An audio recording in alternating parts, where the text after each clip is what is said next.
Kasus harian COVID-19 di DKI Jakarta selalu menjadi yang tertinggi dibandingkan wilayah lain. Hingga Minggu, tercatat 2.198 kasus baru di DKI Jakarta. Namun, menurut Dr. Mintoro Sumego, Koordinator Humas RSDC Wisma Atlet Kemayoran, terjadi penurunan jumlah pasien Wisma Atlet di gelombang Omikron saat ini dibandingkan gelombang Delta yang terjadi pada awal tahun.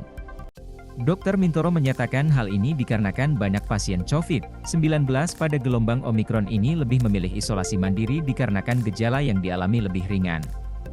Scroll to resume konten.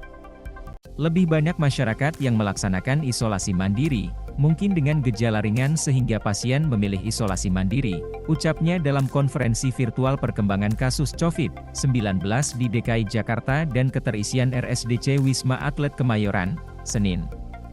Omikron itu penyebarannya cepat, tapi gejalanya ringan, sambungnya. Dr. Mintoro menegaskan pada prinsipnya Wisma Atlet masih terus menerima berbagai pasien COVID-19 baik dengan gejala ringan, sedang, atau berat. Tapi Wisma Atlet pada intinya tetap menerima pasien baik yang gejala ringan, sedang, atau berat, bebernya.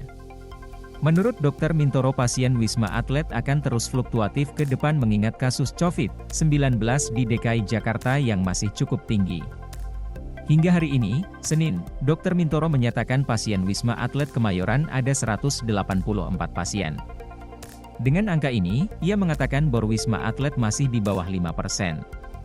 Hari ini total 184 atau bor di bawah 5%.